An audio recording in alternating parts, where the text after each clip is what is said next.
try something a little bit.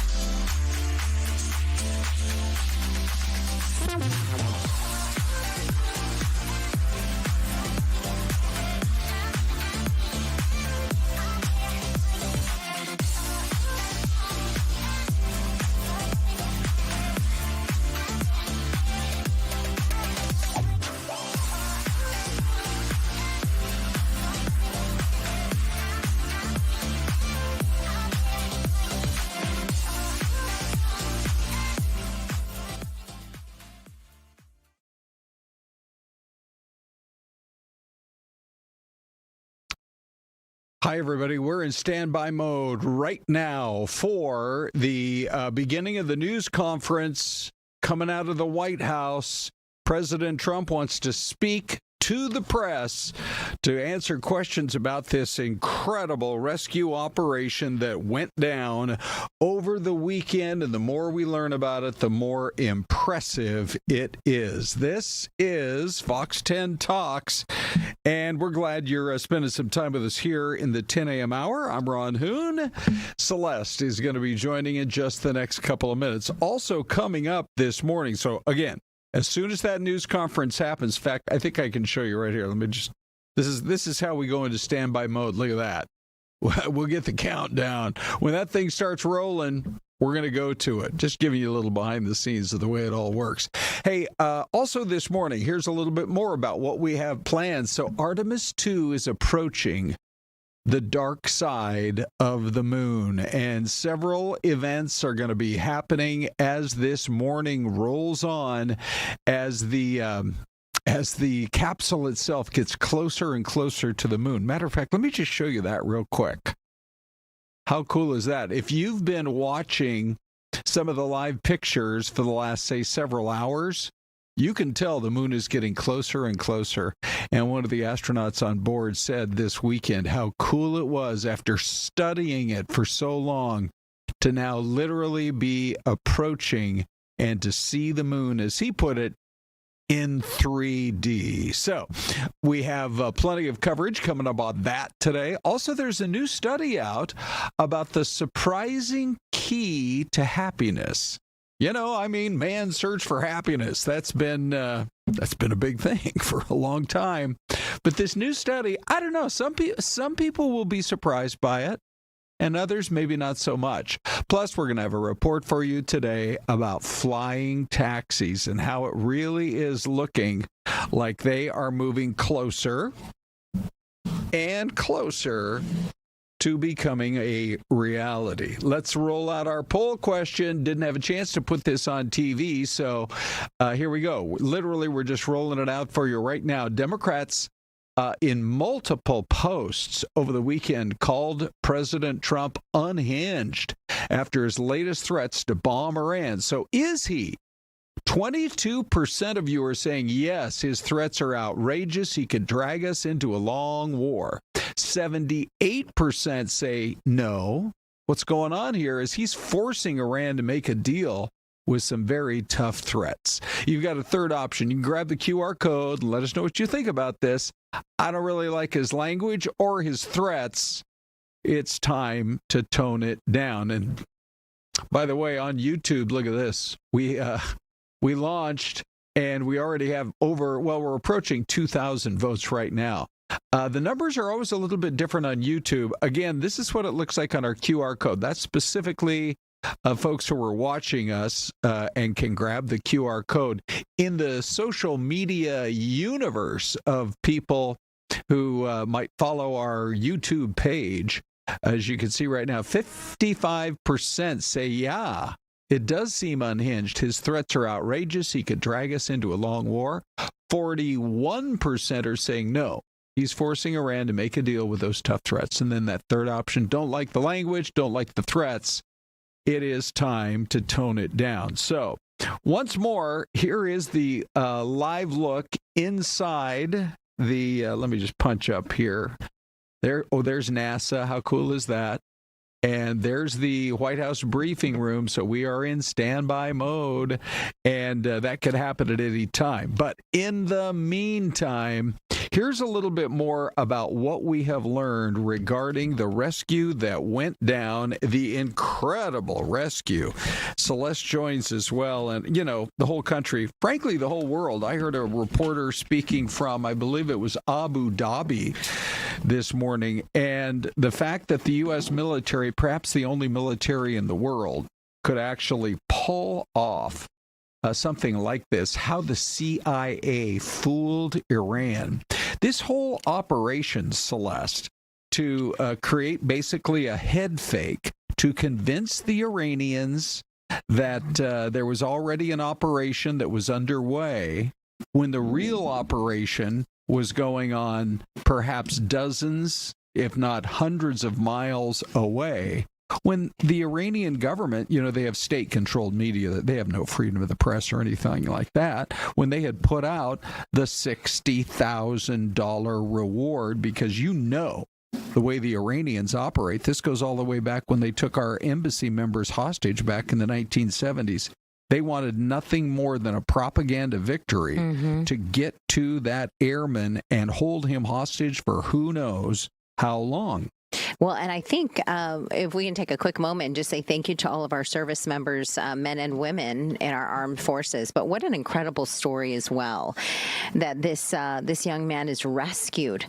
And what an ordeal, Ron, to kind of go through the course of several days. You find yourself, of course, in this unfortunate situation, the service member, and next thing you know, you're waiting to be rescued, and he was rescued successfully. One of the things I heard today, just monitoring some of the reporting, is that if you are in an active theater of combat and you go down, you get far and you get high. Yes. You get as far away as you possibly can, and you get so high up into the mountain that you are able, A, to get a signal out, and B, to get that rescue helicopter in. And by the way, as our choppers were flying in, there were still reports that they were taking small arms fire. Yes, yeah, absolutely. And so the CIA was able to actually make it appear as though there was a different rescue operation that was underway, and it was done, and it had been successful,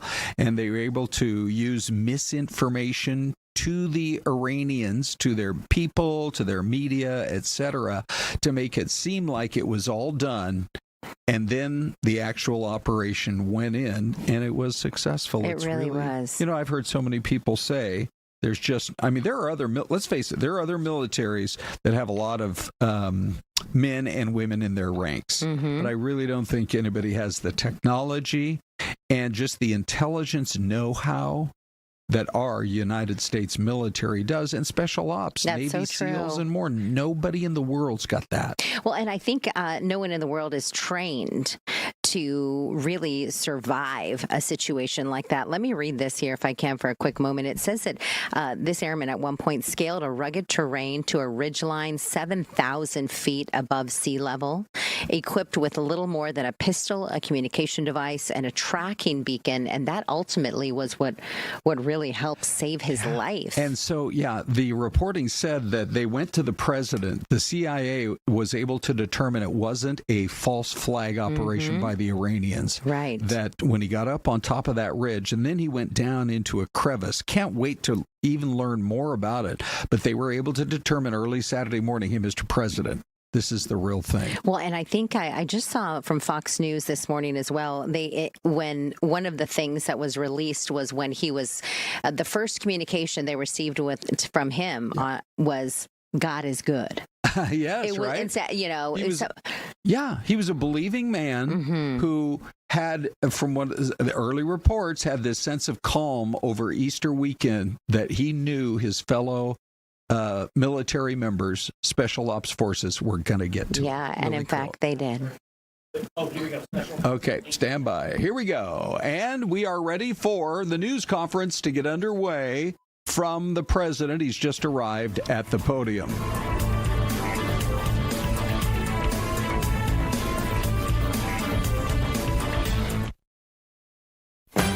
This is a Fox News special report. Good afternoon. I'm Eric Shawn in New York. President Trump is holding a news conference at the White House to talk about the Iran conflict. Let's go to the President of the United States right now. People that are most involved will give you exactitude. And we're here today to celebrate the success of one of the largest, most complex, most harrowing combat searches. I guess you would call it a search and rescue mission ever attempted by the military.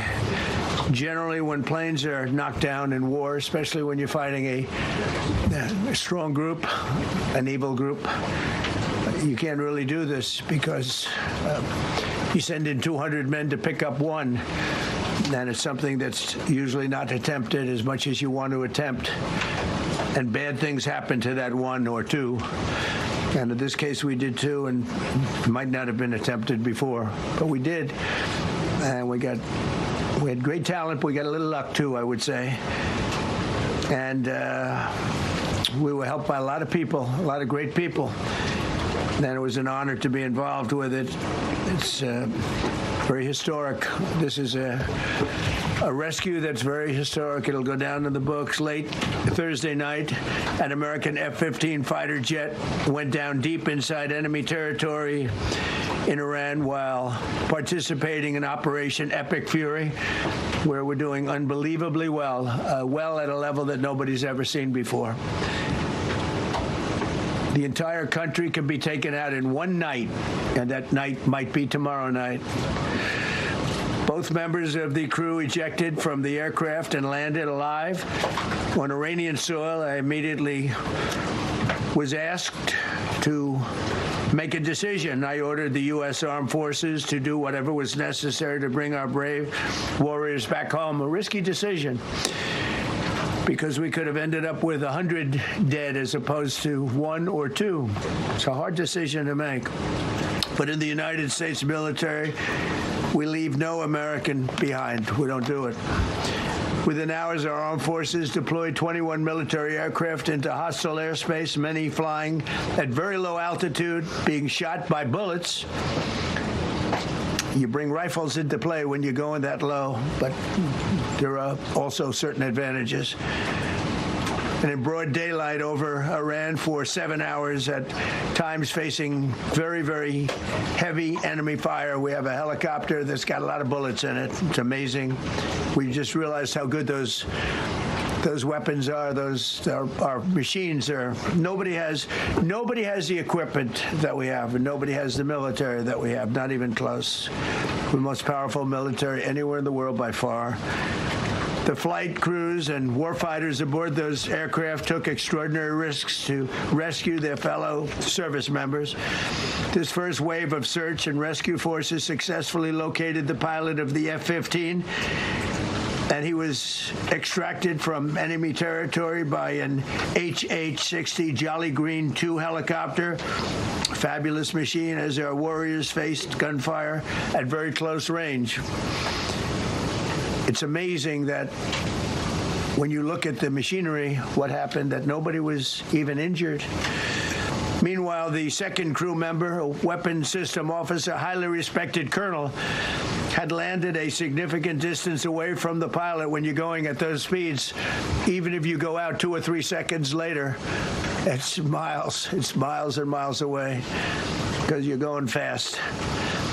He was injured quite badly and stranded in an area teeming with terrorists from the Islamic Revolutionary Guard Corps rough group, as well as besieged militia and local authorities. Many, on top of everything else, they told the communities actually within inside of Iran, the people of Iran, they were given a tremendous incentive to find this pilot. Despite the peril, the officer followed his training and climbed into the treacherous mountain terrain and started climbing toward a higher altitude, something they were trained to do in order to evade capture. They want to always go as far away from the site of the shoot down. You want to go as far away because they all head right to that site. You want to be as far away as you can. and he was injured, and he was an amazing, amazing thing. He scaled cliff faces, bleeding rather profusely, treated his own wounds, and contacted American forces to transmit his location. They have a very sophisticated beeper-type apparatus that is on them at all times. And when they go out on these missions, they make sure they have lots of battery space and they're in good shape. And this one worked really well, amazingly, saved his life.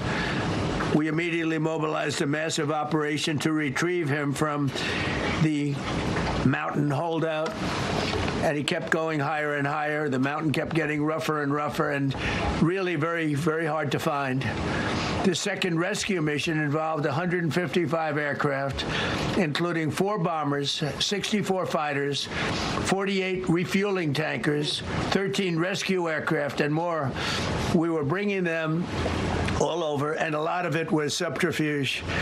We wanted to have them think he was in a different location because they had a vast military force out there. Thousands of people were looking. So we wanted them to look in different areas, so we were scattered all over like we were right on top of them.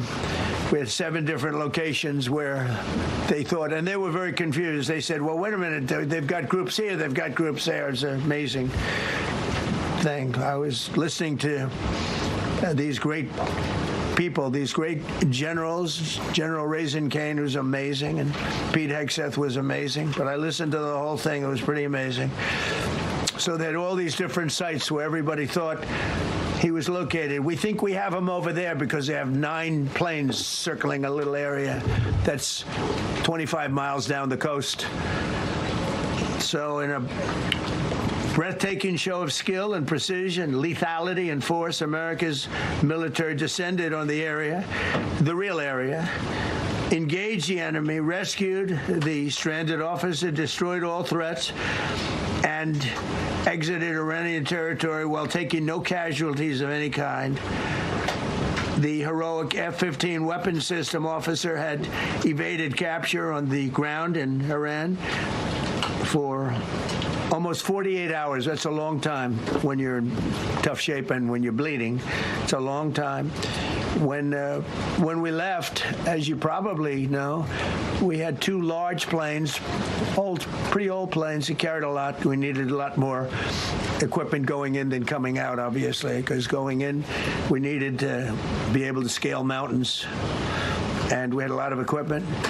But the sand was sandy, wet sand, so we thought there may be a problem taking off because of the weight of the plane, and then we also had all the men jumping back onto the planes, and they got pretty well bogged down, and we had a contingency plan, which was unbelievable, where lighter, faster aircraft came in, and they took them out. We blew up the old planes, and we blew them up to smithereens because we had equipment on the planes that, frankly, we'd like to take, but I don't think it was worthwhile spending another 4 hours there taking it off. So we didn't want anybody to have. We have the best equipment anywhere in the world. We didn't want anybody examining our anti-aircraft and other equipment. So these were large planes that were old and pretty old, and we blew them up. And we had faster, lighter planes come in, and they were able to land on the sand. We needed the bigger planes because we had so much equipment that we needed. We took 3 helicopters over there, which were very strongly used, and couldn't have lived without them. They did, and they performed unbelievably well. And if you'd see it, you wouldn't believe it. They came off the plane, and these guys had them. The rotors were off. They rebuilt these helicopters in less than 10 minutes. And that was one of the more amazing things. These are helicopters, small, unbelievably powerful, but small, very small, so it can get into certain areas. And they got them off the plane, and they rebuilt all 3 of them in a matter of less than 10 minutes. It's pretty amazing what the genius of these people. Who would think that? You'd think it would take 5 days to build them. And in some companies, it would take 5 days, and they wouldn't do it well. But they served us well. As Commander-in-Chief, I never forget the extraordinary risk taken by the warriors that we send into battle and the genius. I mean, think of it, having a contingency of 3 planes waiting because we think the sand is so bad that we probably won't be able to take off. And the planes really got bogged. The sand this was not much of a runway. This was a farm, not a runway. It's a farm, but it did the trick. But to have a contingency as opposed to having to wait 2 days, can you imagine, right in the middle? This was central. This was right, you would call it central casting if you were doing a movie for location. And probably the toughest area of Iran where we'd be sitting there. So these planes came in, those pilots came in so fast and so quick and got out of there. Everybody got aboard and just got 15-minute intervals. 1 load out, 1 load out, 1 load out. It happened.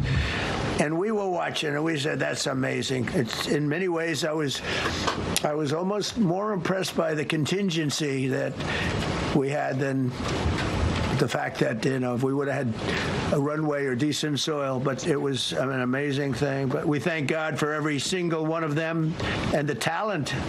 The genius is not even talent, it's genius. It's the whole ball game, every one of them. If you look at what we did with Maduro, we went into a military compound, a massive, with thousands and thousands of soldiers, and within a matter of minutes. And he lived behind iron doors. There were steel doors, broke them down so quickly. And within almost minutes, he was in the back of these planes. It was a similar group. Incredible. We have incredibly talented people. And if the time comes, we move heaven and earth to bring them home safely. We're going to bring our people home safely. I want to thank every member of the U.S. Armed Forces involved in these historic operations. They really were historic. It's just not something that's done. And you'd understand it. Not that they don't want to do it, but when you're going into areas, when you look at these helicopters, when you look at the amount of bullets and everything else that they took, when you go into these areas, you don't come out like we came out. God was watching us. I tell you, well, it was the Easter. We were in Easter territory, I guess, but God was watching us. Amazing, because when you look at the machinery, they took damage. It tells you. First thing I said is, these are unbelievable machines. How they flew back and not even much of a problem. But these 2 extraordinary rescues, because it was 2, and as you probably know, we didn't talk about the first one for an hour, and then somebody leaked something, which we'll hopefully find that leaker. We're looking very hard to find that leaker, and talked about there's somebody missing. They basically said that we have one and there's somebody missing. Well, they didn't know there was somebody missing until this leaker gave the information. So whoever it was, we think we'll be able to find it out, because we're going to go to the media company that released it, and we're going to say, national security, give it up or go to jail. And we know who, and you know who we're talking about, because some things you can't do. Because when they did that, all of a sudden, the entire country of Iran knew that there was a pilot that was somewhere on their land that was fighting for his life. And it also made it much more difficult for the pilots and for the people going in to search for him. All of a sudden, they know that there's somebody out there. They see all these planes coming in. It became a much more difficult operation, because a leaker leaked that we have one, we've rescued one, but there's another one out there that we're trying to get. So actually, the country, Iran, put out a major notice, you all saw it, offering a very big award for anybody that captures the pilot. So in addition to a hostile, very talented, very good, very evil military, we had millions of people trying to get an award. So when you add that to it, but we have to find that leaker, because that's a sick person. Probably didn't realize the extent of how bad it was. I can't imagine that the person did, but we're going to find out. It's national security, and the person that did the story will go to jail if he doesn't say, and that doesn't last long, and I think everybody would understand it. They put this mission at great risk. They put that man at great risk, and they put the hundreds of people that went in looking for him, because everyone now knows that we're going in. Over the past 37 days, America's armed forces have carried out more than 10,000 combat flights over Iran, unheard of, striking more than 13,000 targets. The F-15 we lost last week was the first manned aircraft downed by the enemy in this entire operation, with thousands and thousands of flights. They got lucky. It was a lucky hit. You know, eventually you get lucky. But we got lucky, too, because we got both of them back. But it's a record that is unparalleled in the history of military air operations. Nobody's ever seen anything like it. It's such an honor to be involved with it. We were up late at night, and then we were waiting for those contingent planes to come in, and we say, come on, let's go, get in, because they're waiting out on this farm without a runway, with wet, crummy soil, sand, mostly sand, wet sand, and it eats planes alive. And we're waiting, and we're saying, I hope that one can land and take off. And they came in like magic. Boom, boom, boom, one after another. It was like genius. I'm so impressed by that. Because we were a little concerned. We said, boy, if they don't get in and get up fast, we're sitting in them. And that's called Iran Prime, right, General? That's where the whole bet is. And here we are sitting there waiting for a plane. But they came in so fast and so hard, and these guys knew exactly what to do. Let's go. Come on. Get in. Let's go. Bwah. They came one right after another, not at the same time. They don't want to come at the same time. They had to come right after each other. They didn't have any room. There was barely any room to land. Tiny little patch of very wet earth and sand. So I'm so proud of the people that I have standing up here with me, and many others that worked. I mean, so many. Steve Witkoff's over here. He's doing fantastically. Jared Kushner. But the people that are here, the job they did is amazing. And I think I'm going to introduce the head of the CIA, and he is a man he's central casting, okay? If we cast a movie, he's going to play the head of the CIA. He's one of the few. John Ratcliffe, he did a phenomenal job that night. He did something that I don't know if you want to talk about it. If you want, you can. I'm not sure you're supposed to. I'm not going to talk about it. But the CIA was very responsible for finding this little speck. It's like they used an expression on one of the shows. A general was talking about, it's like finding a needle in a haystack, finding this pilot. And the CIA was unbelievable. And you may, if you can, you'll talk. It might be classified, in which case I'd have to put him in jail if he talks about it. And I don't want to put him in jail. He doesn't deserve that. So, John, do you want to say a few words? Thank you. Thank you, Mr. President. It's a privilege to be here with you today to share what we can about this exceptional mission and to recognize the ingenuity and bravery of those who executed it, as well as the leadership and resolve of the president who ordered it. One thing that has been clear to me in this role is that the flawless military operations that the Department of War is known for are hostage to flawless intelligence. We saw that in the skies over Iran in Operation Midnight Hammer last summer. We witnessed it in Venezuela during Operation Absolute Resolve. We've seen it against the cartels in the Western Hemisphere, and we're seeing it every day in Operation Epic Fury, including this mission to rescue an aviator buried deep behind enemy lines. Because it is the unique tradition of the U.S. Armed Forces that we leave no man or woman behind, this was a no-fail mission. That was the spirit in which the president put us to work, and we were determined not to let him down or our airmen down. As an agency, the CIA possesses unique capabilities that only the president can deploy. Some of these capabilities fall under covert action authorities. And because covert means exactly that, I'm not going to be able to tell you everything that you want to know. At the president's direction, we deployed both human assets and exquisite technologies that no other intelligence service in the world possesses to a daunting challenge, comparable to hunting for a single grain of sand in the middle of a desert. This was also a race against the clock, as it was critical that we locate the downed aviator as quickly as possible, while at the same time keeping our enemies misdirected. For that reason, in addition to the human and technical assets deployed by the President to find our airmen, CIA executed a deception campaign to confuse the Iranians who were desperately hunting for our airmen.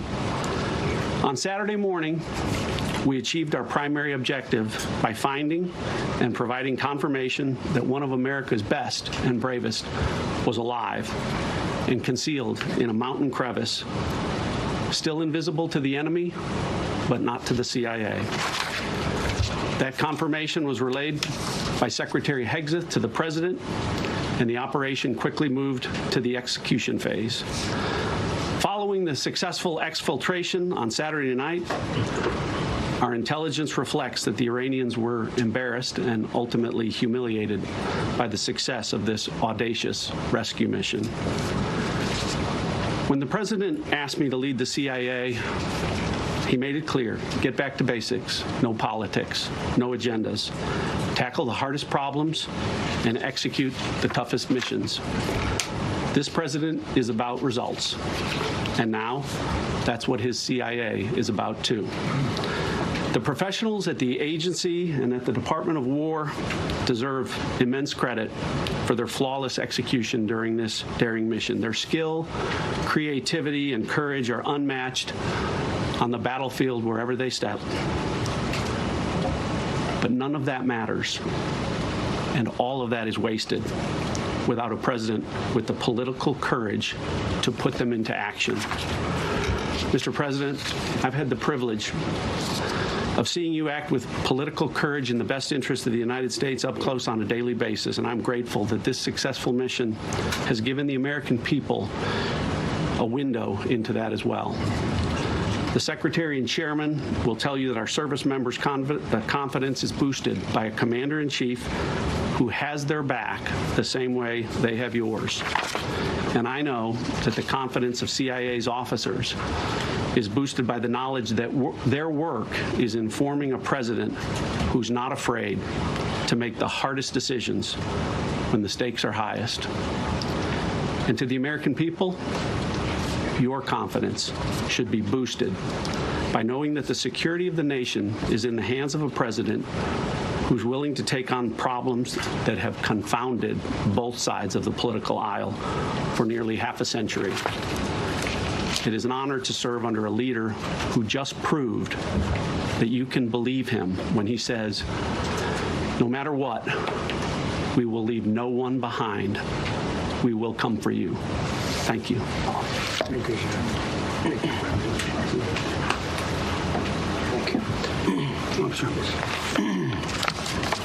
Well, John, thank you for the collaboration of the CIA as well. Incredible and ongoing partnership. Ladies and gentlemen, fellow Americans, and especially the brave warriors in our armed forces, over this Easter weekend, the United States military has once again proved why we possess the greatest fighting force the world has ever known. In two extraordinary combat search and rescue operations deep inside enemy territory in Iran, our warriors executed missions of breathtaking skill, courage, and precision. When our warriors are unleashed, as this president has allowed them to be, they are unstoppable. When American airmen were down behind enemy lines, our forces and our president did not hesitate. Special operators supported by elite air crews and intelligence professionals moved swiftly and decisively into treacherous mountain terrain under the constant threat of Iranian forces closing in. Ultimately, it was an impotent Iranian threat. And today, as the CIA director mentioned, Iran's military, and we know this, is embarrassed and humiliated, and they should be. Now, these are not routine operations. They were high-risk, high-stakes missions conducted in the heart of enemy territory. This was not just barely into Iran. This was deep into Iran, involving coordinated strikes to suppress threats, deception tactics to protect our teams, and full synchronization across air, ground, and special operations. The Iranians are still asking themselves right now, how did the Americans do this? One downed airman evaded capture for more than a day, scaling rugged ridges while hunted by the enemy. When he was finally able to activate his emergency transponder, his first message was simple, and it was powerful.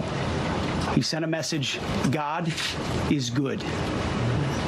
In that moment of isolation and danger, his faith and fighting spirit shone through. You see, shot down on a Friday, Good Friday, hidden in a cave, a crevice, all of Saturday, and rescued on Sunday. Flown out of Iran as the sun was rising on Easter Sunday. A pilot reborn, all home and accounted for, a nation rejoicing. God is good. Despite incoming fire and unforgiving conditions, our troops brought every American home. No American lives were lost. We leave no man behind, and that is not luck. It's the result of unmatched training, superior technology, an unbreakable warrior ethos, and sheer American grit. Our special operators, pilots, and support crews performed with near perfection under fire, and they were lethal. Just ask any Iranian soldier who dared attempt to get anywhere near that pilot before or during that mission. Death from above. Our troops turned a potential tragedy into a resounding demonstration of American resolve and capability. That's what excellence in uniform looks like. But make no mistake about it, none of this would have been possible without the courageous leadership and ironclad determination of President Donald J. Trump. From the moment our airmen went down, President Trump made it clear we will leave no one behind. The first mission, the first of two, was an audacious daylight thunder run right up the middle. It was authorized in less than 2 hours from that pilot going down when we knew where he was. And it was authorized in the middle of the night, because anybody that's worked for this man knows he's up in the middle of the night. Authorized immediately, without hesitation, audaciously. The second mission, as soon as we knew where that pilot was, and John was certainly helpful in that, also executed immediately. You know, I looked up at my screen when the final mission was complete inside our SCIF, our secure facility. And we have a running VTC, a running coordination cell. And the top of it read 45 hours and 56 minutes. For 45 hours and 56 minutes, we held that call open for coordination. From the moment our pilots went down, our mission was unblinking. The call never dropped, the meeting never stopped, the planning never ceased. The president demanded rapid, decisive action. He backed our military with the full weight of his resolve, refusing to let enemy propaganda or tactical setbacks deter us. His leadership ensured that every lethal and non-lethal resource was brought to bear, that our forces had the authorities and the support they needed to succeed. When the president says he has the backs of our warfighters, he means it.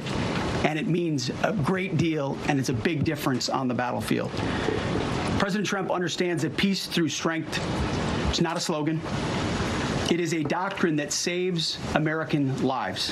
His unwavering commitment to rebuilding our military and restoring the warrior spirit has paid dividends in missions just like this one. Under his command, America projects power with confidence and brings our people home with victory. And that continues today, by the way. Per the president's direction, today will be the largest volume of strikes since day one of this operation. Tomorrow, even more than today. And then Iran has a choice. Choose wisely, because this president does not play around. You can ask Soleimani, you can ask Maduro, you can ask Khomeini. To those heroes who planned and executed these rescues, your nation stands in awe. I stand in awe. The chairman stands in awe. We all stand in awe of your professionalism and bravery. We serve for you. You embody the very best of America. To the rescued airmen and their families, welcome home. Your courage and endurance, the quiet declaration of faith amid the storm, inspires us all. God is good every day. And to our adversaries watching from Tehran, let this be a clear message. The United States military will go anywhere, at any time, to protect our own and complete the mission. We execute with precision. We control the skies. You see, we flew for 7 hours in daylight over Iran to get the first pilot. And we flew 7 hours in the middle of the night to get the second. And Iran did nothing about it. We fight with honor, and under President Trump's leadership, we win. So God bless our troops, God bless President Trump, and God bless the United States of America. Thank you. Well, good afternoon, everyone. Thank you, Mr. President. Thank you, Mr. Secretary. A note before I start, I know many of you want specific details in these briefings. We will share what we can, but I will retain what I must in the event that we have to go do this again sometime. And I cannot stress the importance, as the President said, around operational security. The Secretary and I will do a more detailed briefing tomorrow morning, and we look forward to sharing the details that we can. On Thursday, 2 April at 10:10 p.m. Eastern Time, 4:40 in the morning, local Iran time, the Joint Personnel Recovery Center, which handles the Central Command area of responsibility, declared an isolated personnel recovery event for a U.S. Air Force F-15E Strike Eagle, call sign Dude 44, which was down in hostile Iranian territory. The pilot and weapons system officer had both safely ejected and were isolated behind enemy lines. Following confirmation of active rescue beacons and on the direction of the Secretary and by order of the President, a rescue operation was launched with the stated purpose of bringing both Americans home safely. As the Secretary said, several hours later on the morning after positively locating the front seater, call sign Dude 44 Alpha, and aware of an aggressive ongoing search by the enemy, a U.S. Central Command plan was approved by the Secretary and the President.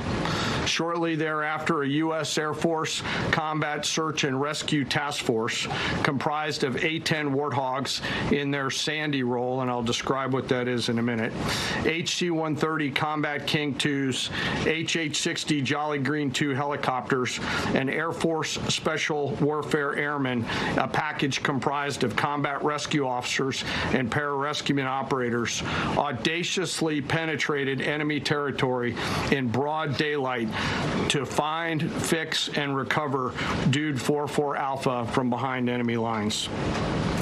This was an incredibly dangerous mission, an incredibly dangerous undertaking, but a filled promise made to every American warfighter that you will not be left behind. We will always come find you, and we will always bring you home.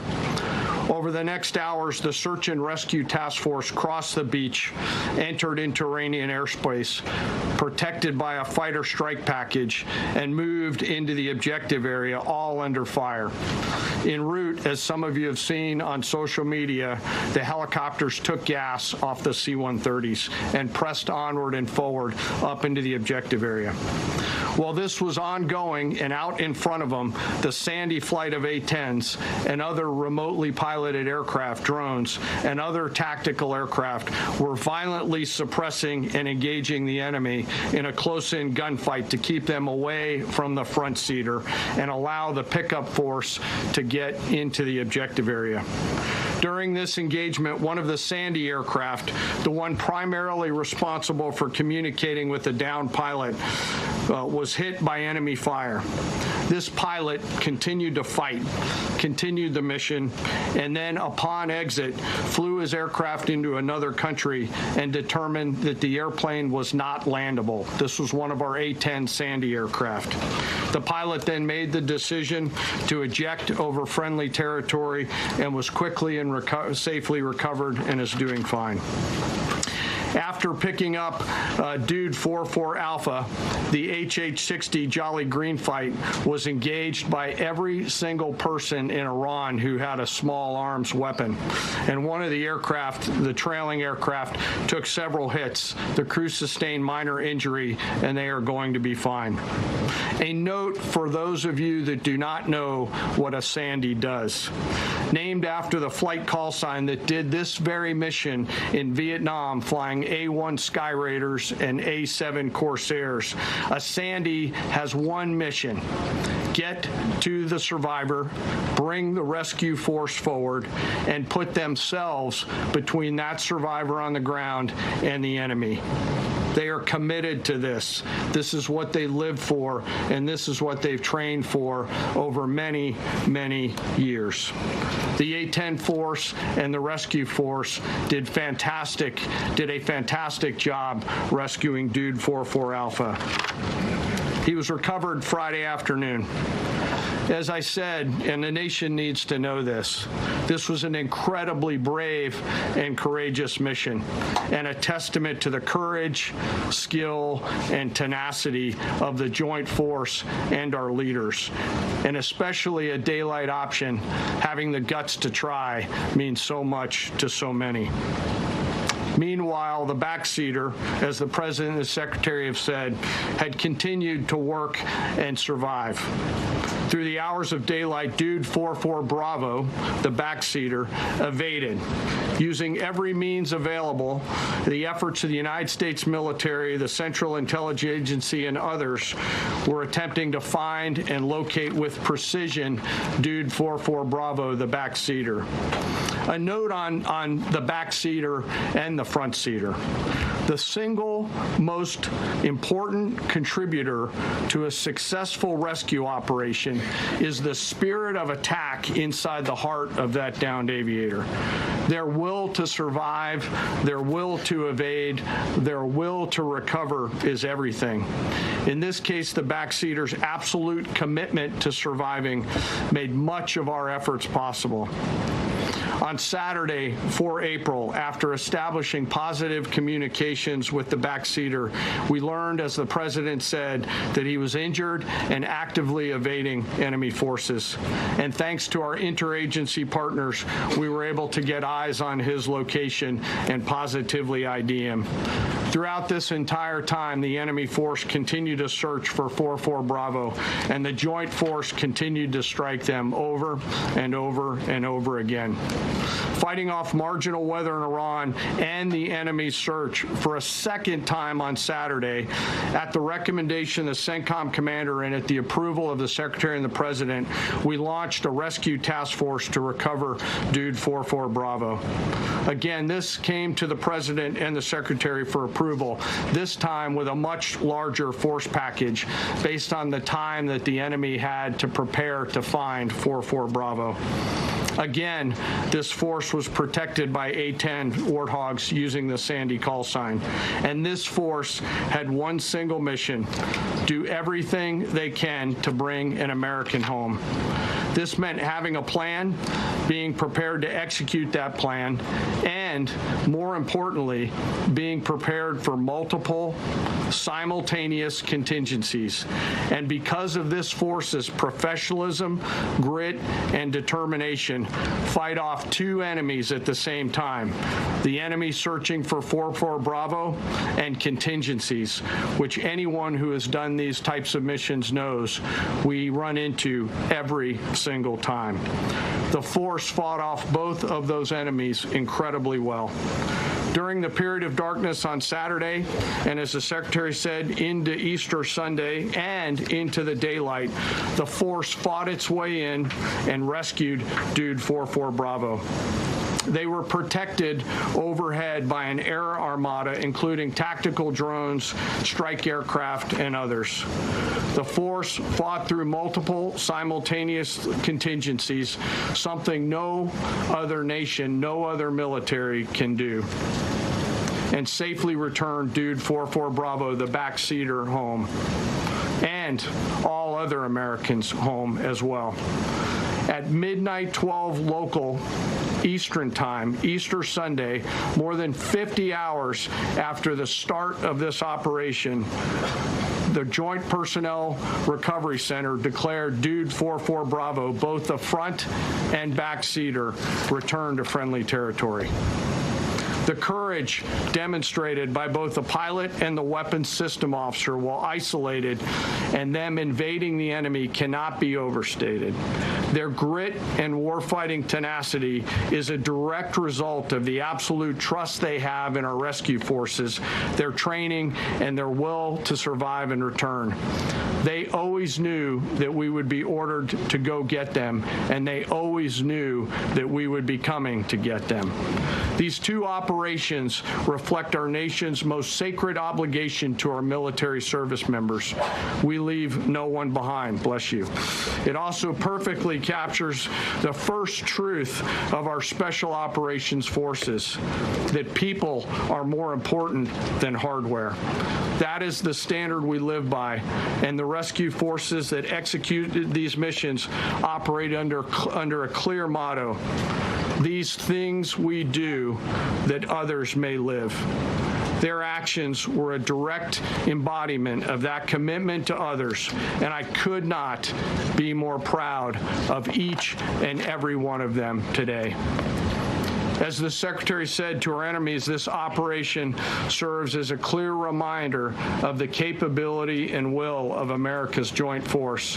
The United States of America will recover our warfighters anywhere in the world, under any conditions, when we want to. We will always bring overwhelming skill and firepower. To every member of the joint force, our interagency partners, the leadership at CENTCOM, and our leaders at the department and above, thank you. I'm proud of each and every one of you, and thankful to our deployed forces and their families. And lastly, and most importantly, to Dude 44, welcome home. Job well done. Thank you.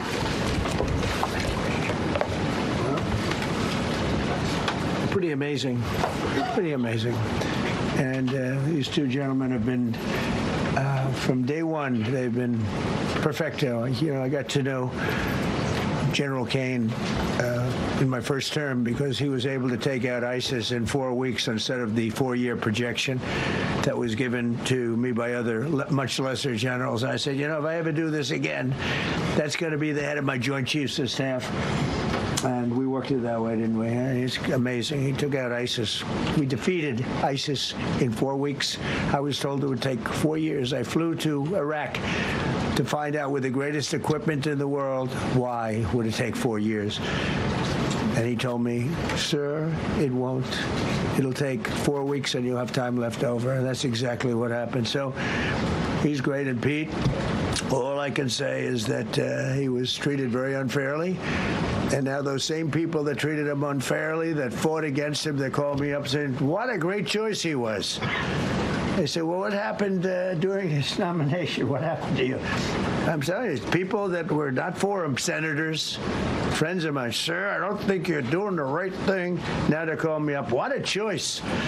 These two guys are fantastic.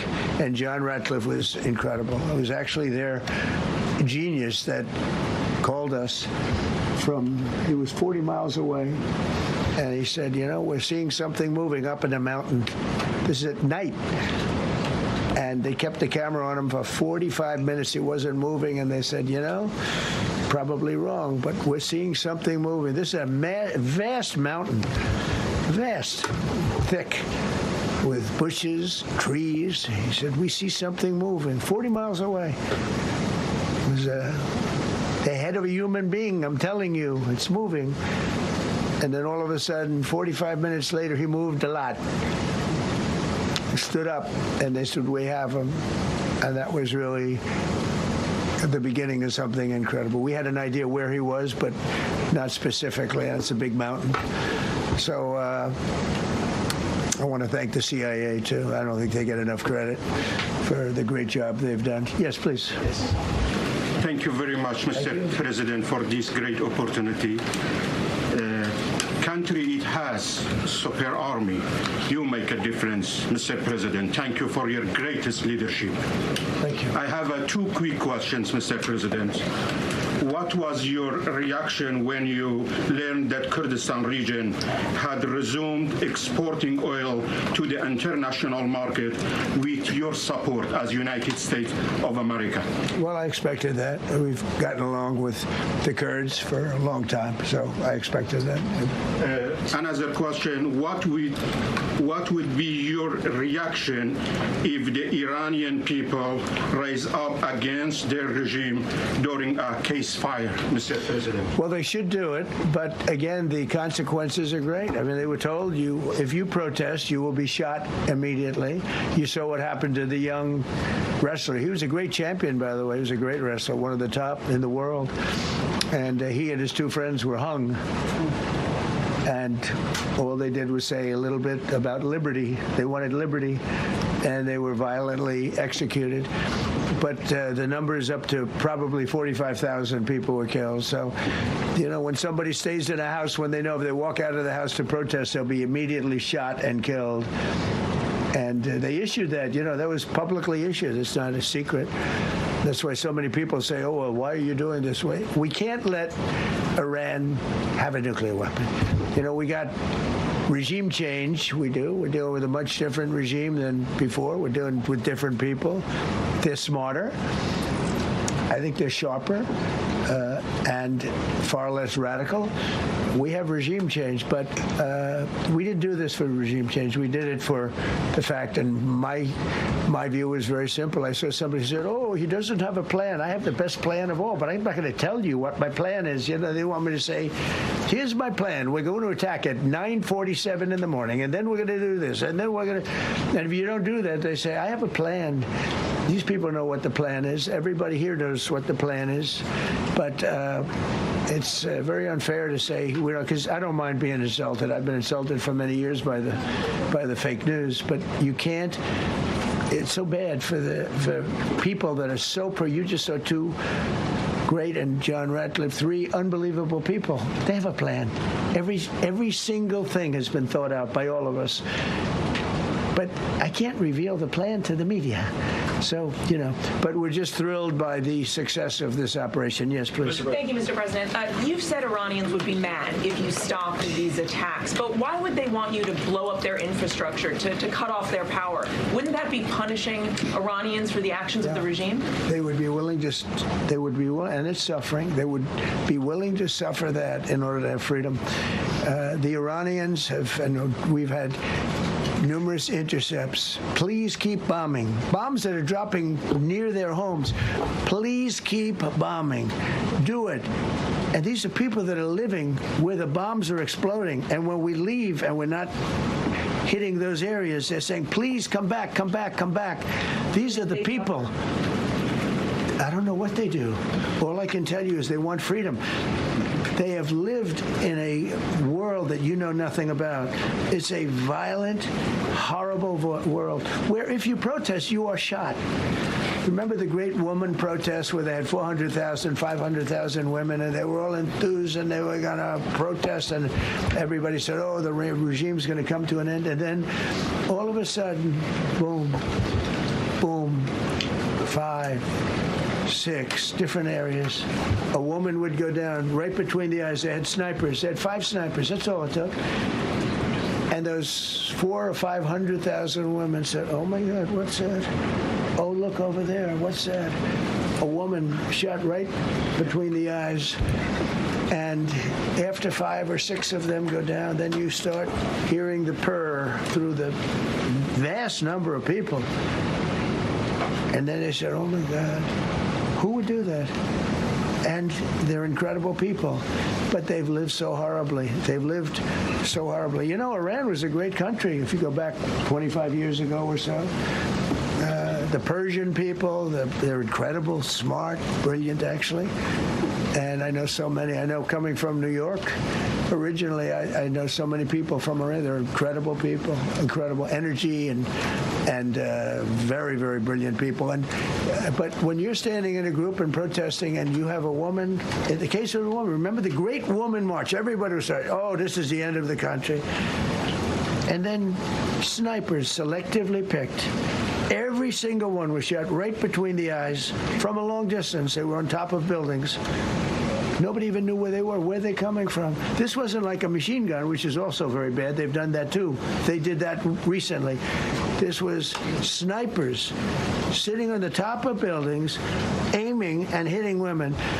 And when they see people go down, and all of a sudden there's a riot in the reverse direction, and they never came out again. And a lot of the news doesn't talk about that. They talk about, oh, women's rights. You want to see women's rights? You're not going to see it there. It's amazing when I see some of the stupid people like, AOC +3, all that group. They talk about, oh, freedom for Iran. They don't tell you the real facts. Women, men, gays. How about gays for Iran? They kill the gays. They throw them off buildings. So I wonder what's going on. I can only say this. They want us to keep bombing, even if it jeopardizes, because their life is in much greater danger. They want freedom for Iran, but it's very hard for them to protest. I actually tell them, I said, don't go out. I fully understand. Nobody in this room would go out. I don't think there's any, because frankly, it's not a question of bravery. We're all brave, right? You're brave, I'm brave, we're all brave. But we're also intelligent. If you have people shooting at you, expert shots with the best rifles you can get, and hitting you right between the eyes every single time, and you're looking here and you're seeing and you're looking here, you're out of there. I don't care who it is. Please. Mark Meredith, Fox News. I know that. Oh, thank you. How would I know that? Go ahead. America's watching. No. Good job. Can we go back to the weekend? First off, was everyone on board with the operation, or were there people that were trying to talk you out of going through with the operation this weekend? Not everybody was on board. Somebody else within? No, there was military people, very professional, that preferred not doing it. These two were totally on board, which was very important. They weren't. It would have had a little difficulty. But no, there were military people that said, you just don't do this. You don't go into the heart of a very powerful military. This is, hey, you have countries and countries. You have some countries where military is not their strong suit. This whole thing is militarized like nobody's ever seen before. Half the people are wearing uniforms. And we had people within the military. Usually it's not done. That's one of the reasons. I was surprised. Somebody said it's the only time it's ever been done. I said, that's not possible. But it is possible, because you're going into hundreds of thousands of soldiers along the path. I mean, look at some of the helicopters, how they got hit. So, yeah, there were people within the military that said it's a wise. And don't forget, how many men did you send altogether, approximately, for the operation? I'd love to keep that a secret. Okay, well, we are. But I will tell you, the number, I'll keep it a secret, but it was hundreds and hundreds of these people. It's pretty good. Is he central casting? But hundreds of people went into this journey. Hundreds of people could have been killed. Forget about the equipment, a lot of equipment, nobody cares. Hundreds of people could have been killed.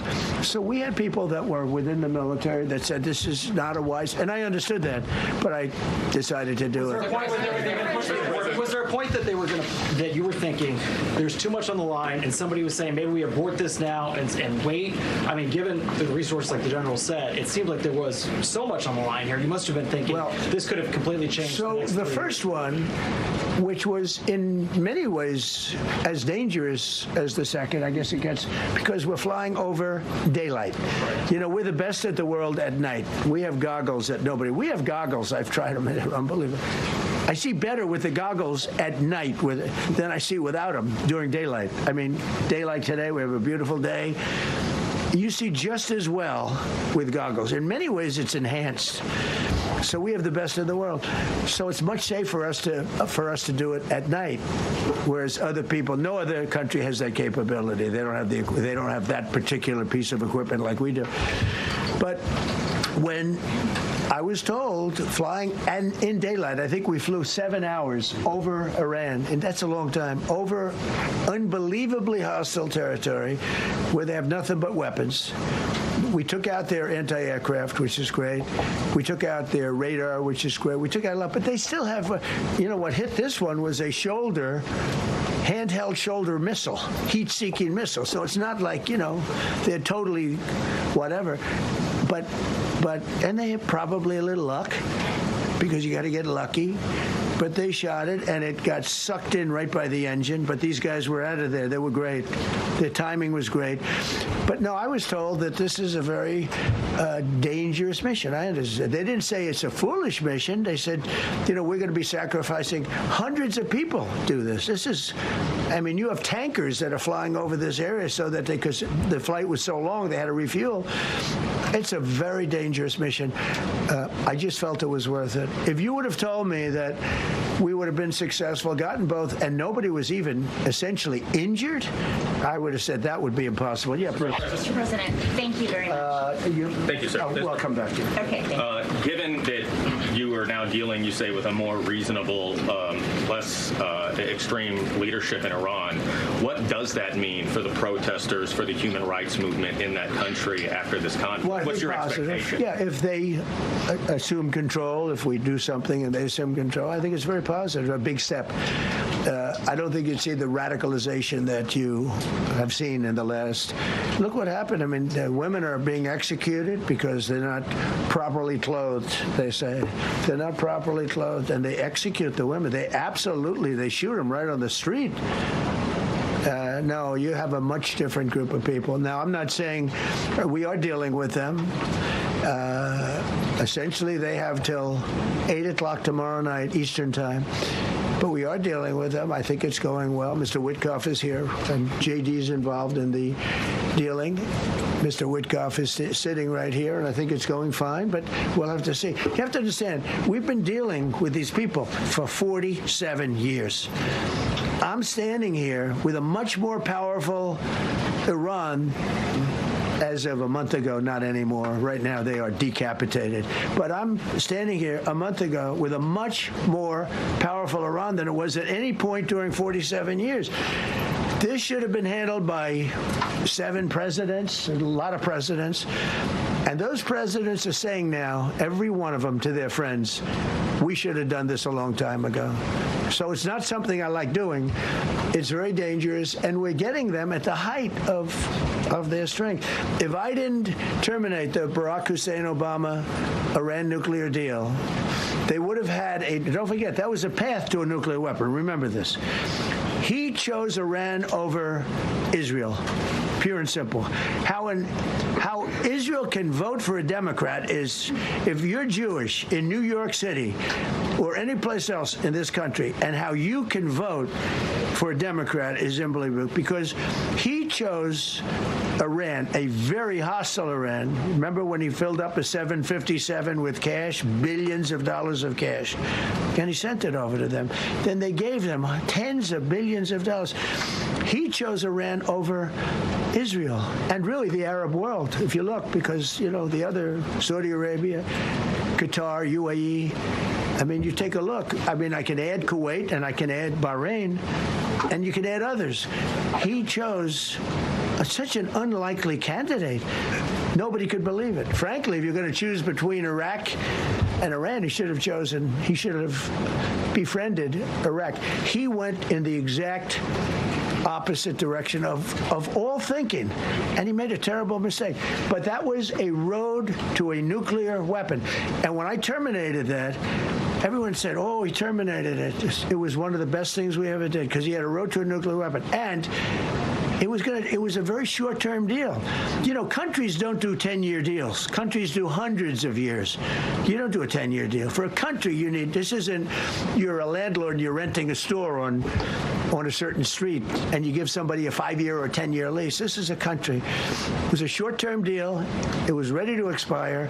I terminated it before it expired. Took a lot of heat, and it was one of the best things I ever did, because he would have had a nuclear weapon. Then he would have had another nuclear weapon, had those beautiful B-2 bombers not gone in 8 months ago and obliterated that site. And by the way, the word is obliteration. CNN said, well, maybe it wasn't complete. It was so complete that they still haven't been able to get it. It was obliteration. But if we didn't hit them, that was a courageous decision, too, because we had all those planes flying in at night. with very little cover, unbelievable stealth planes, and they were able to do their job. If we didn't do that, Iran would have had a nuclear weapon at a high level, either one of those two instances. And if they did, in my opinion, I told this to Bibi Netanyahu yesterday, Israel would have been extinguished. Large portions of the Middle East would have been extinguished, whether it's Saudi Arabia, Qatar, UAE, or others. And you saw that with thousands of missiles raining down upon them. They didn't think they were going to be hit. They thought they'd be watching us fight.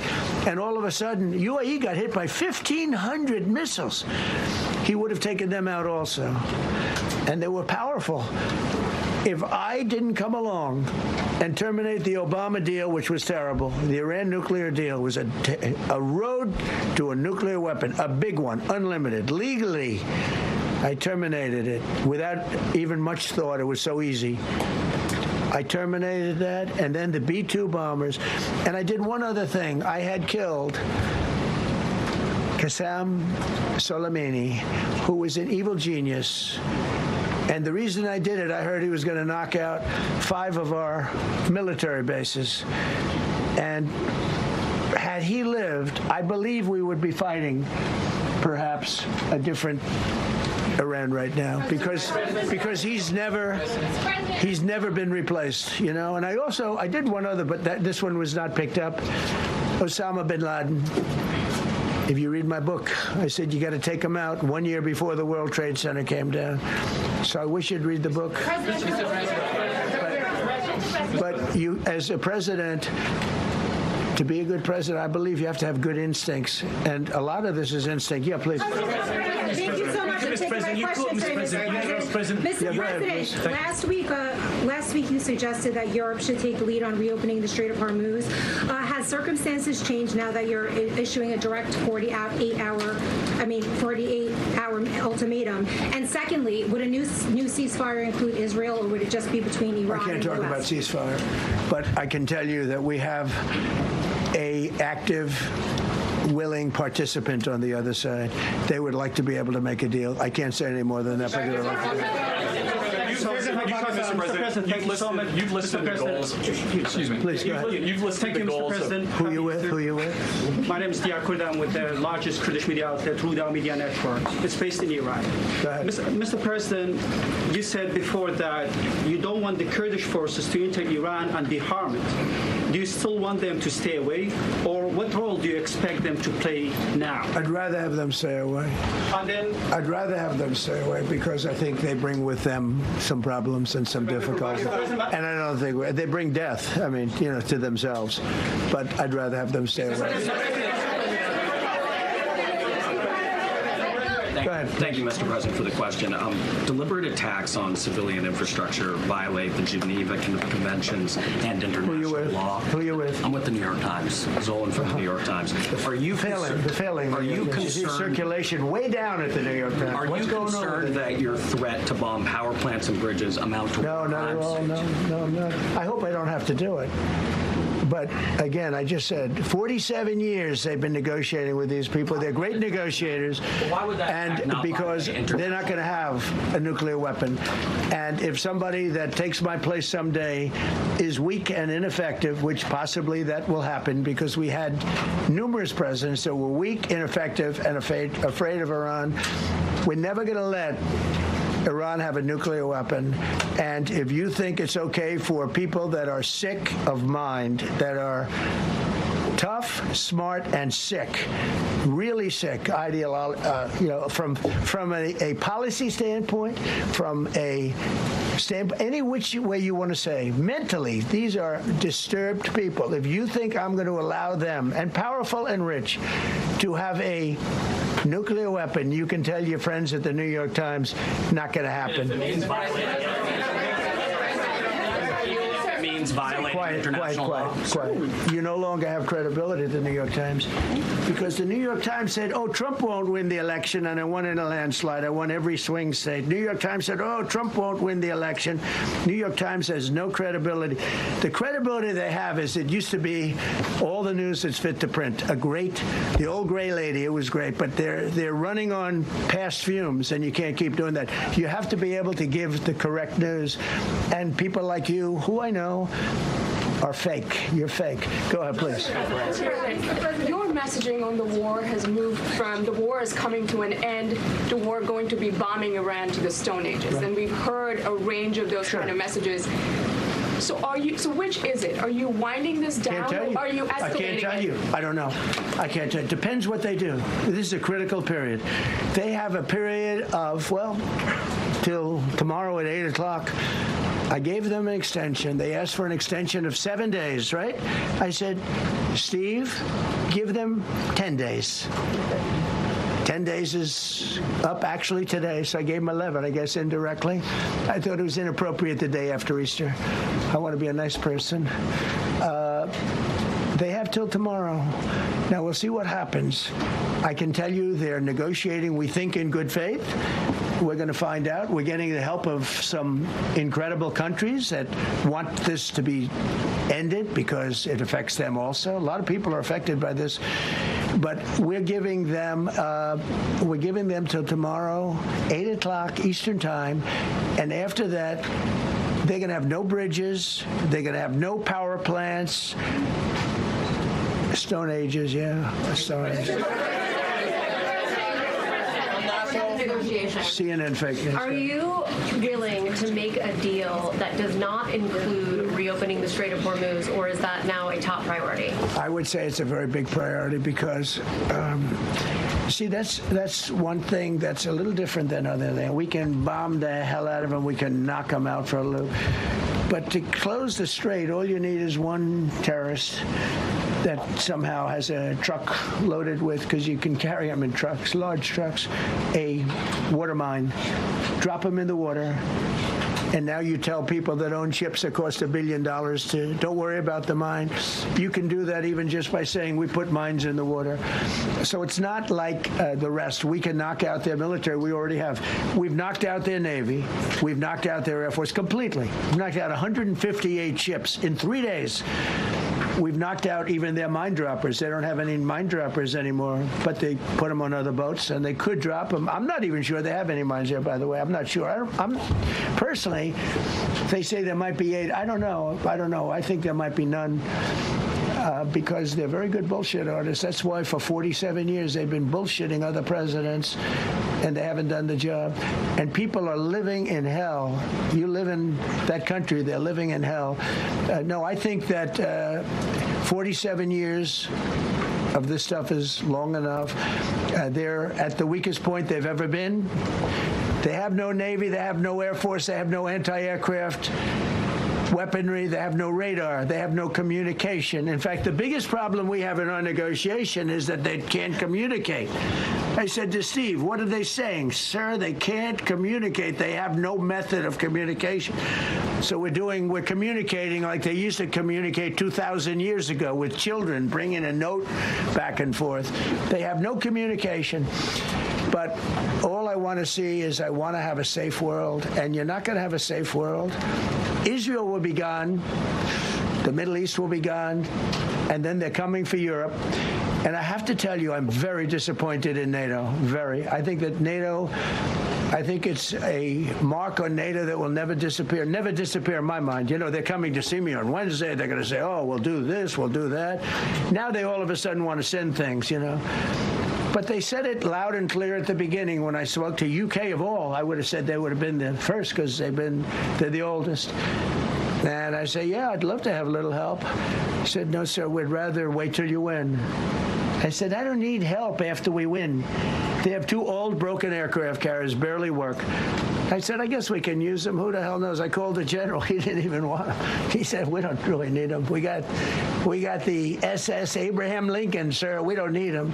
Do you know, we have, in terms of technology, we had one day 101 missiles going at 2,700 miles an hour aimed at the Abraham Lincoln. 101 missiles. Out of 101 missiles, 101 missiles were shot down. Unbelievable technology. 10 years ago, 5 years ago, I don't know if that would have been possible, but 10 years ago, that wouldn't have been possible. 101 missiles heading to a ship that's not that far off the coast. And out of the 101 missiles, we shot down all 101. We have weaponry. The Patriots are unbelievable. We have weaponry that's unbelievable. Yeah. Just to clarify. Go ahead, please. Yes. Thank you, Mr. President. You said earlier today during the egg roll that you would like to take Iran's oil, but Americans want U.S. forces home. Correct. What's that trade-off? If I had my choice, yeah, because I'm a businessman first. With Venezuela, as you know, the war was over in about 45 minutes. And we have great people running Venezuela, very good people. I mean, the relationship is good. And we are a partner with Venezuela. And we've taken hundreds of millions of barrels, hundreds of millions. Over 100 million barrels already is in Houston, refined and out. And paid for that war many, many times over, many times over. You know, the old days, to the victim. Okay, you know that. To the winner belong the spoils, go the spoils. And I've said, why don't we use it? To the victor go the spoils. And we don't have that. We haven't had that in this country probably in 100 years, because even the Second World War, you look at the Second World War, we didn't have it with the Second World War. We helped rebuild all those countries. We rebuilt Germany. How about Germany telling us that, well, it's not their war. We had nothing to do with it. They wanted me to go and tell them everything I was doing. We didn't know anything about it. Well, if I would have told them, they would have leaked it, and we wouldn't have been nearly as successful, possibly, right? But to the victor belong the spoils. So we haven't heard that in, I think, maybe hundreds of years. Now, with Venezuela, and we, just so you understand, the people of Venezuela, they say if I ran for president of Venezuela, I'm polling higher than anybody has ever polled in Venezuela. So after I'm finished with this, I can go to Venezuela. I will quickly learn Spanish. It won't take too long. I'm good at language. And I will go to Venezuela. I'm going to run for president.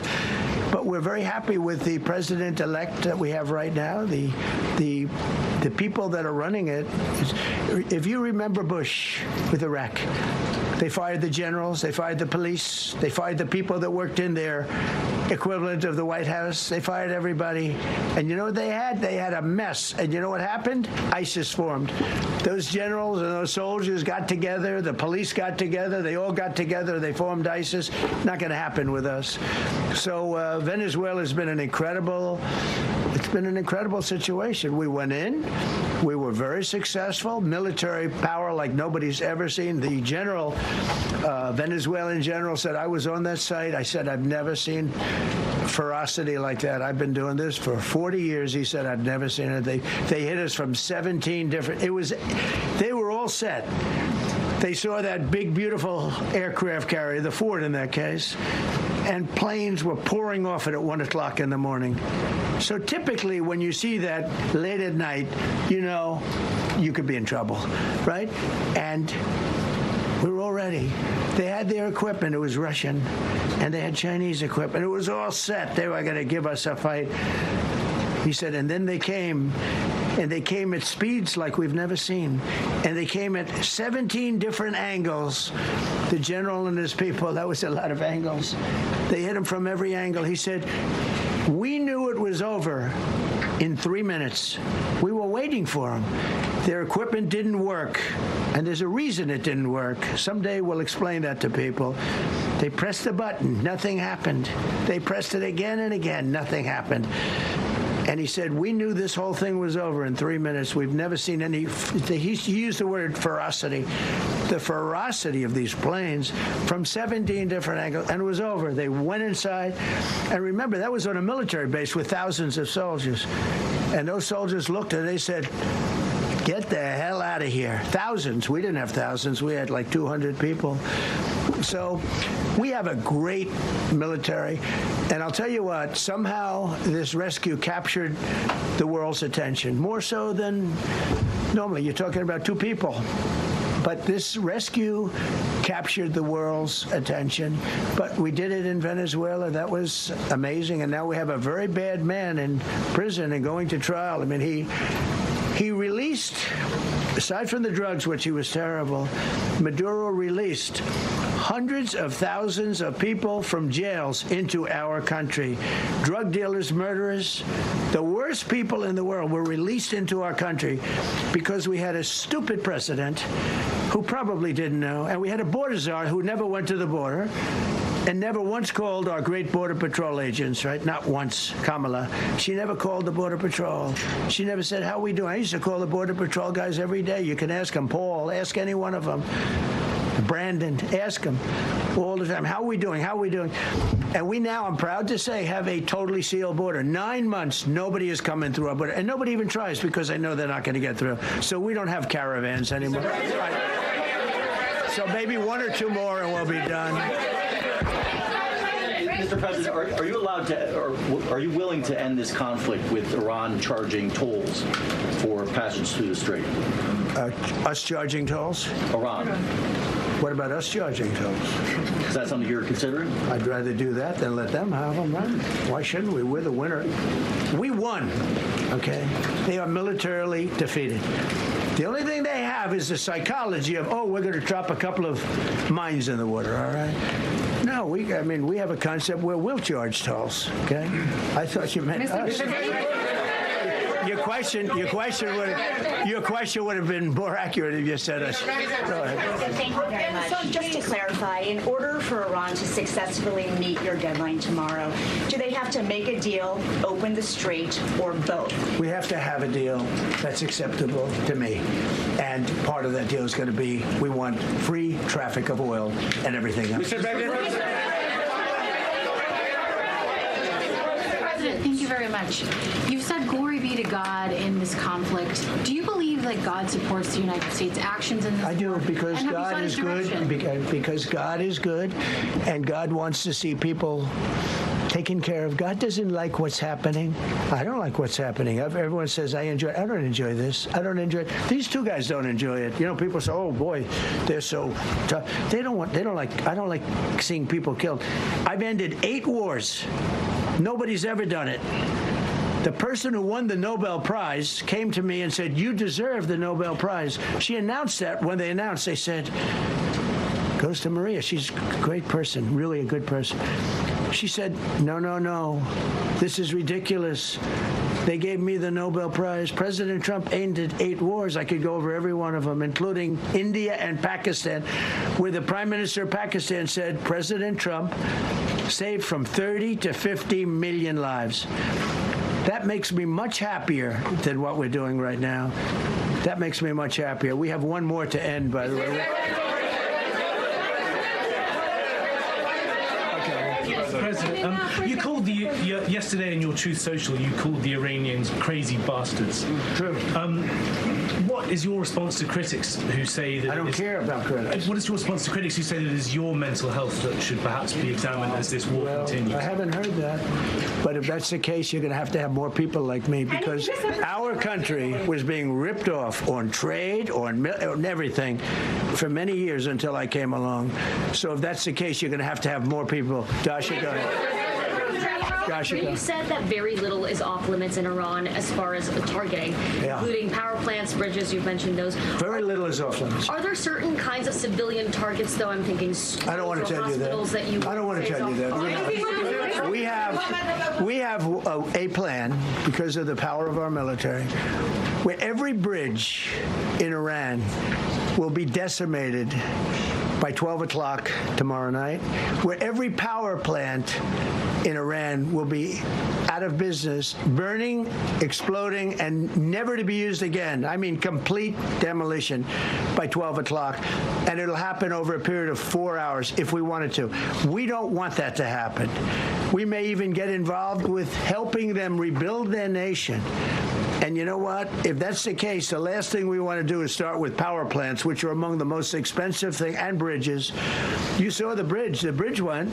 We were very close to a deal. And then I got a call from Mr. Witkoff, Mr. Kushner, and J.D. saying, I think they're breaking the deal. I said, tell them that's okay. Don't worry about it. But tell them to look out their window and watch. And within 45 minutes, I gave the order to knock out the biggest bridge. I gave the order, knock out the biggest bridge in, I believe, the Middle East, but the biggest bridge in Iran. And within 10 minutes after I gave that order, that bridge was over.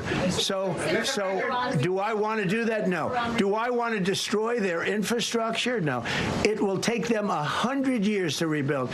Right now, if we left today, it would take them 20 years to rebuild their country, and it would never be as good as it was. And the only way they're going to be able to rebuild their country is to utilize the genius of the United States of America.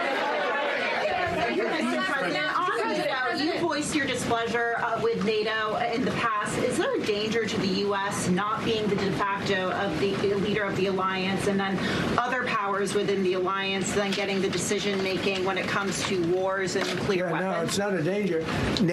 Look, we went to NATO.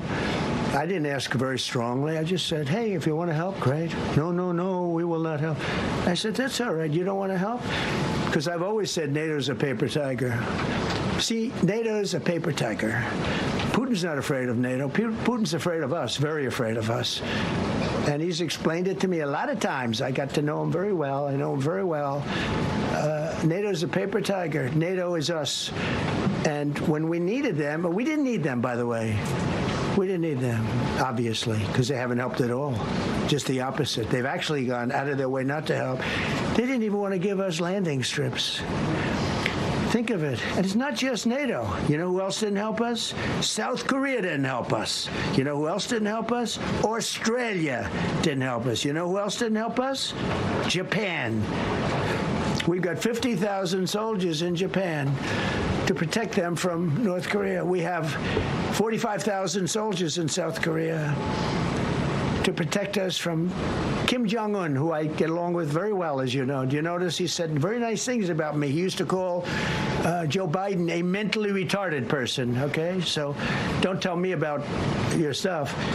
Joe Biden, he said he's a mentally retarded person. He was so nasty to Joe Biden. It was terrible. But to me, he likes Trump. And do you notice how nice things are with North Korea? It's very nice. But we have 45,000 people, soldiers, in harm's way, and right next to Kim Jong-un with a lot of nuclear weapons. 45, which should have never happened if a certain president, I'm not going to mention this president because I happen to like him, believe it or not, but if a certain president did his job, Kim Jong-un would not have nuclear weapons right now. But they're all afraid to do their job properly. But just to conclude and just to finish, Japan didn't help us, Australia didn't help us, South Korea didn't help us, and then you get to NATO, NATO didn't help us. There were some countries that did. Now, countries that have been good, now you could also say they're got to be a little bit more involved because they're in the territory, but Saudi Arabia has been excellent, Qatar has been excellent, UAE has been excellent. Bahrain, Kuwait. I mean, Kuwait did shoot down 3 of our planes. The only planes, really, that we lost with friendly fire, they call it. I call it unfriendly fire. They unfortunately didn't know how to use our great Patriots. The pilot said, what kind of a missile's coming at us? Patriot. Boom, they got out. Because they know a Patriot never misses. So they had beautiful Patriots. There were planes heading in their direction. Unfortunately, they decided to shoot those planes. They were our planes. So, NATO is a paper tiger. Now, he's coming to see me on Wednesday, as you know. He's a wonderful guy. Secretary General is great. and Mark Rutte. He's a great person, but he's got, and it all began with, if you want to know the truth, Greenland. We want Greenland. They don't want to give it to us, and I said, bye-bye. Okay, thank you very much, everybody. Thank you.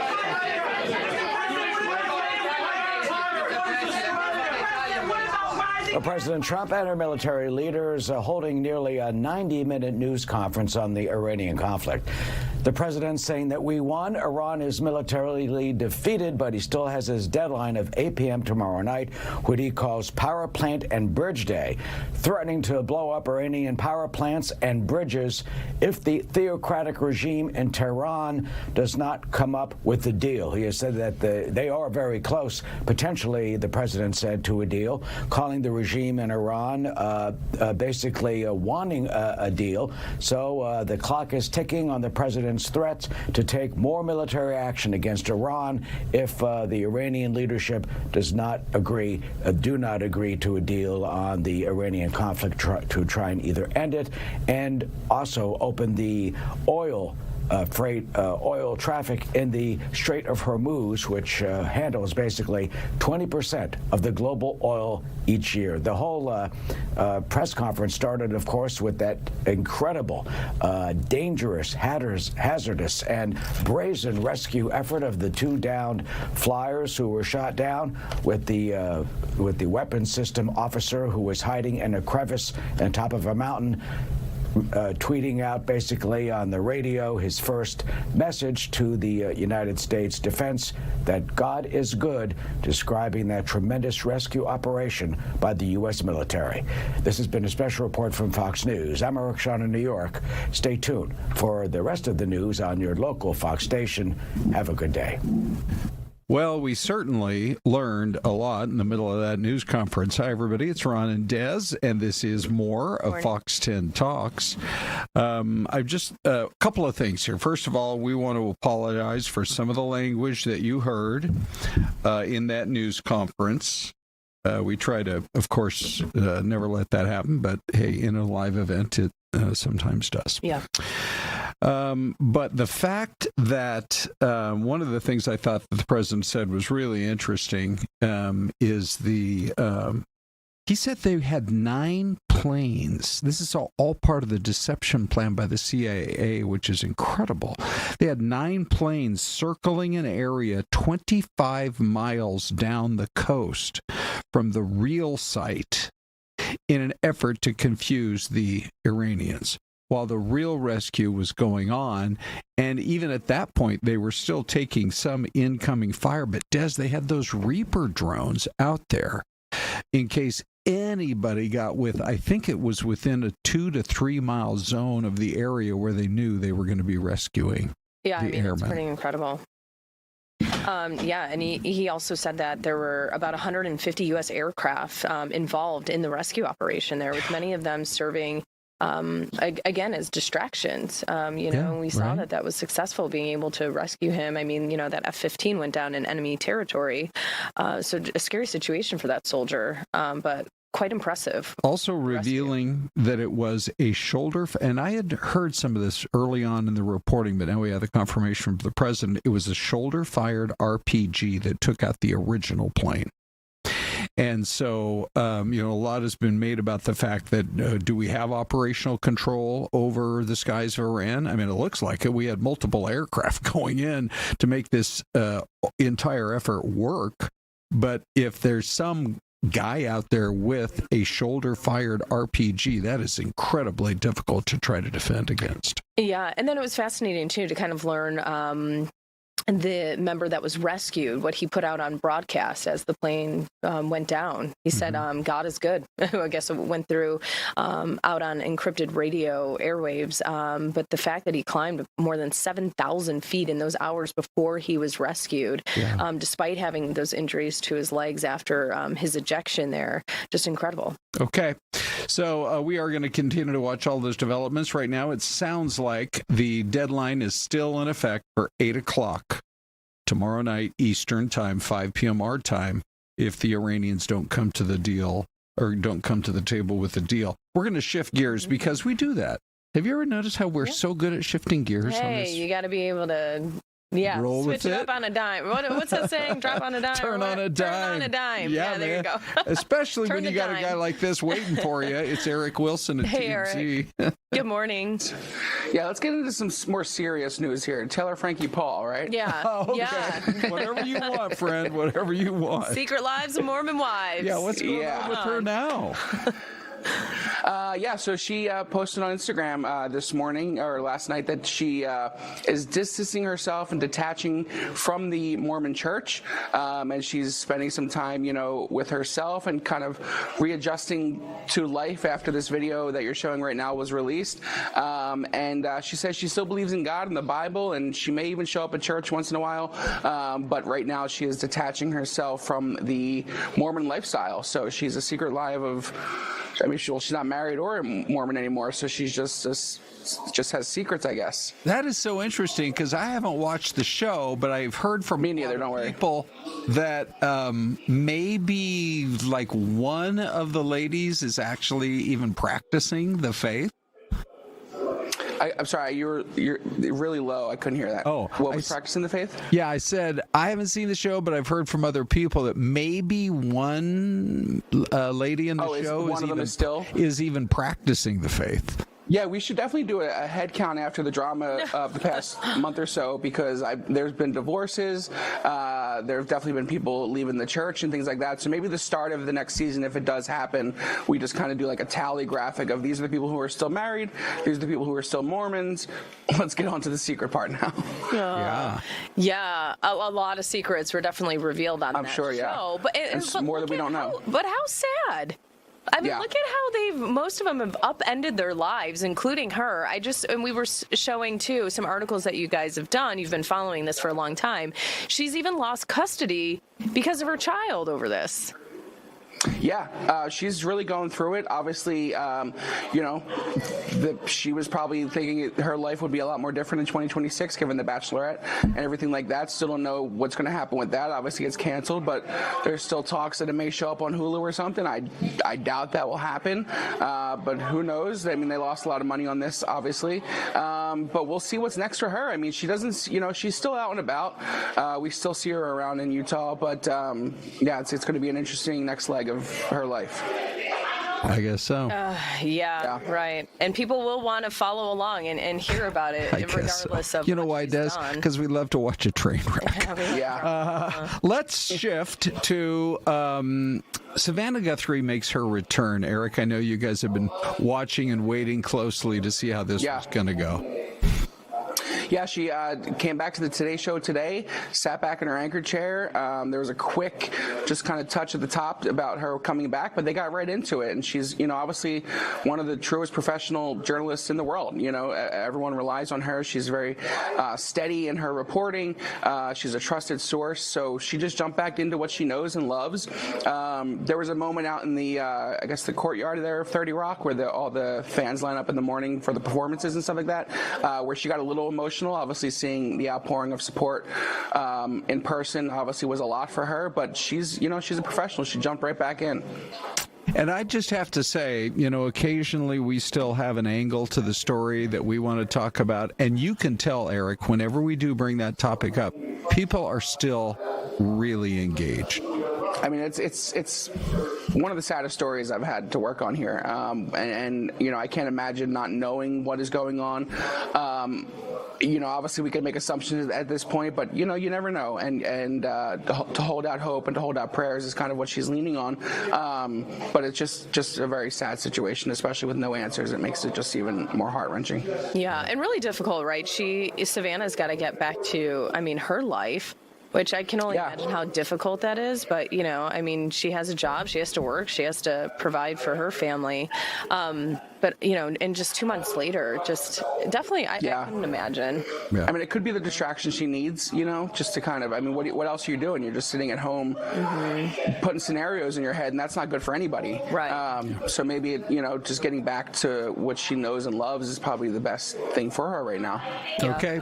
There he is. Eric. Yep. We can always count on Eric on a Monday here on Happy to help, guys. Okay. Have a good morning. Thank you, buddy. Hey, before we go to break, I guess we've got time. We could squeeze these in. Our poll question, I don't know if Big D's been looking. He's so busy today, but I'm sure we're getting lots of responses.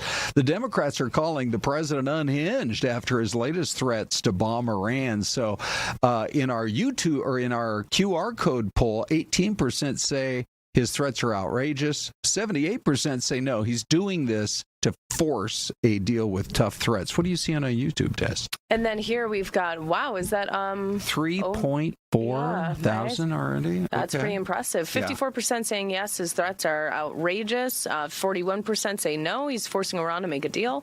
5% say they don't like his language or his threats. I'll tell you one thing we like, the mystery cam. Look at this. Plenty of parking spaces available. We'll be right back.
It's Mystery Cam time, and you guys are playing along. We didn't get the Mystery Cam in our 10 a.m. hour, but Des, look at this. We got Here's Johnny with Texas. We got Louie out there in the beautiful Gila Valley saying, I believe this could be Oklahoma. Little philosophies like in Kansas. Do you like any of those? I like Kansas. Uh-huh. Sure. Good. Who doesn't love Kansas? Sure. Huh? Kansas on a Monday. Why not? I still can't believe the state of Kansas is stealing away the Kansas City Chiefs from the state of Missouri. You know, they're going to build that new dome stadium, but it's going to be in Kansas City, Kansas, instead of Missouri. It's like a big thing back there, I'm sure. Anyway. So are you going Kansas? I guess. Yeah, okay. Sure. I guess I'm going to go with Louie. Yeah, never go wrong with Louie. I'm saying Oklahoma. Okay, here we go. It's Pittsburgh, Kansas. It is Kansas. Des, way to go again. They were with onto this. something, right? Yeah. They were onto something. By the way, this is Jared Byrd who's joining us. You probably were thinking, well, now who's the celebrity guest guesser on the Mystery Camp? We have another topic we want to talk about, and that's all the great things going on with Valley Big Brothers Big Sisters. Absolutely, yeah. I'm grateful to be here today to share a little bit about Big Brothers Big Sisters. We have an event coming up on April 23rd at our offices in Central Phoenix. It's the big draft, as you can see on the screen there. Get in the game, it says. I love the shirts. Yeah, so Big Brothers Big Sisters has a partnership nationally with the NFL and the NFL Inspire Change initiative. And as the NFL is drafting their next generation of players, we're drafting our next generation generation of bigs. So excited to host everybody at our offices in Central Phoenix on April 23rd. Cool. And what does it mean to be a big? Absolutely. Yeah. So it means you are a mentor for somebody in the community. We serve the greater Phoenix community, and we're looking for great people to match with the littles waiting to be matched in our program. Cool. And what does that commitment look like? So walk us through, what that is, what it means to be involved as a big, as a mentor, leading these Absolutely, littles. yeah. So we say in our business, it takes little to be big. So it's just showing up consistently and being a part of a little's life or youth in our program, showing up consistently. And it's the small things, which is kind of our secret sauce, if you will. Quick story, we have a little in our program who wanted to drive. They're big, worked with them over a couple of months and helped them achieve that goal. And that little was actually able to take his date to homecoming this last year as a result of that. So small acts that make a huge difference and change the trajectory of the youth in our community. And so the event itself is when and how do people participate? Absolutely. It's on April 23rd from 5 to 7. Opportunity to get to know our program, watch the draft. We'll have a hosted bar. We're hoping to have a Cardinals legend player out. And the best part is you can interact with some of the current bigs in our program to learn a little bit more. Okay. Very cool. Excellent. And all right, exciting. So anything else that folks need to know? Do they need to pre-register for this event or anything like that, or just show up? Go to our website at bbbsaz.org. You can sign up to register. It's a free event, and we would love to have people join us. Pretty cool. And you work for them, but you were a big at one point. I was in Prescott. I grew up in Prescott, Arizona, native Arizonan, and I had a little as part of a high school program that I was involved in. Well, we wish you guys the best with the event and overall with a great organization. Thanks for having us. Yeah, Appreciate it. Hey, something else we're watching, Jared, thanks again. We have pictures coming in now as the moon gets closer. Des, you and I were talking about this just before we went on the air. I love the time frame. Wait, the moon is getting closer to us? Well, to the pictures, right? Yeah, I'm just messing with you. I guess, technically speaking, the moon is not moving. We're getting closer. We, the American people, are getting closer to the moon. To the right there, you see Mission Control. But here's a quick rundown for you. These are Eastern time, so I'm just going to do the calculation. At, let's see, about an hour ago, they passed the previous long-distance record that had been set by Apollo 13. And then starting right about now at 2:45 Eastern, meaning 11:45 our time, the lunar flyby actually begins. It's funny because it doesn't look like it's that much closer than it was even an hour ago, but they are actually getting closer. It's a little darker here, but they are now going to pretty soon be going around the dark side of the moon. Yeah.